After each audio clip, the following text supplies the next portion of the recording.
First beer we're going to try today, St. Peter's Organic English Ale. It's from basically Suffolk, England. A little outside, but it's a tiny town no one probably ever heard of. So we're going to go with Suffolk. As you see, let's all lift our glasses together.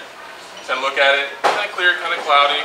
It's organic, therefore all of our yeast, barley, water, etc. all good for you. And go ahead and smell it.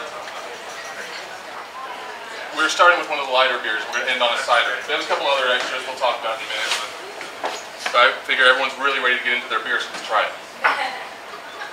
What's this one called though? I'm sorry. It's the St. Peter's Organic English Ale. St. Peter's. Did everyone hear me? I probably should have asked that first. You able to see me, hear me okay? Everyone's good? Awesome, awesome, awesome. And where's it from again, Bob? It's from Suffolk, England. What town? Suffolk. It's, I can look up the exact town, but... Close enough. Yeah, Suffolk's close enough for this one. So, this is a hands-on process. What do we think about it so far? What do we, any adjectives they would want? Go ahead and shout out. What do you think? Peach. Bitter? It's definitely got a bitter end to it. Does kind of have a bitter end. Anybody else? What do we taste? Anybody? Bueller?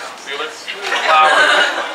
It is a little floral. Flower, yeah. Floral, that's another good one. These are all notes. They brag about being traditional English ales. The next one we try is actually they brew in stone. In a town called Tadcaster, England. It's one of the last independent breweries left in England. They still use stone squares in their brewing fermenting process. It's actually just a stone tub. Throw it outside, stir it around. Looks really cool, tastes really good, I think. And they also still use copper in their fermenting. Now this is their winter welcome ale. It's not as fruity as a lot of winter ales. You tend to use fruits and spices and whatnot. This one's just straightforward, malt, and a little bit of hops. You can still try and taste it. It's a little... well, let's just all taste it first and then we'll talk about it. It's not too hoppy. It's crisp. It's a Samuel Smith Winter Welcome Ale. Yes. It's like in between fall and winter. It's still kind of winter. Heavier, they drink heavier. So, it's still winter in Southern Hemisphere. This alcohol content, as we said earlier, it's a little higher. This is a 6.0. Not real high, but it's still higher. What do we think? Tell me about what you guys... Caramel? Tastes caramel. Better than the first one. I like that adjective. Anybody else? Bring on the spring.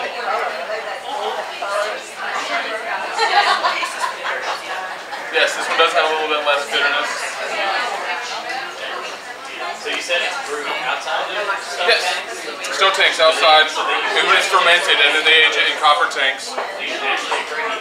Yes, they have the same strain since, it's been the same strain since 1900, I believe.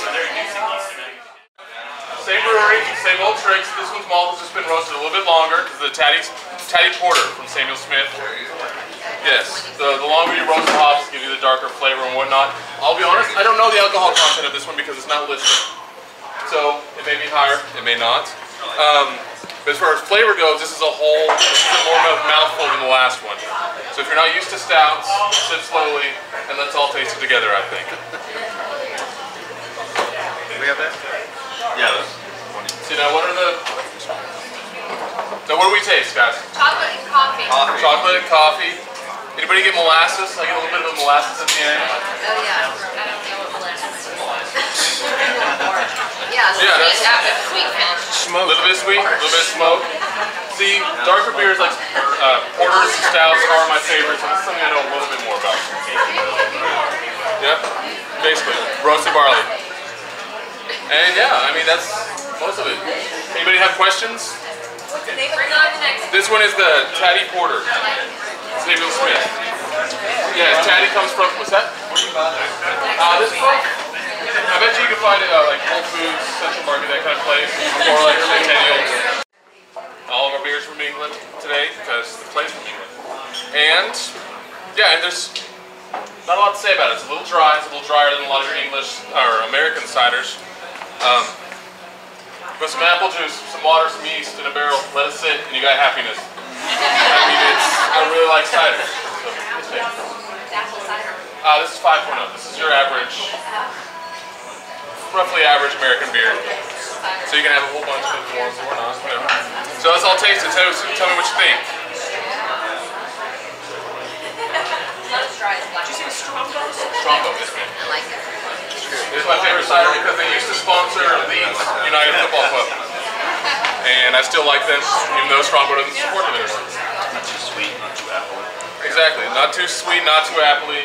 That's why I like the English ciders. Our driver. Thank you, Rob. I appreciate that. See, an assist is still a point, though, dude. Yes.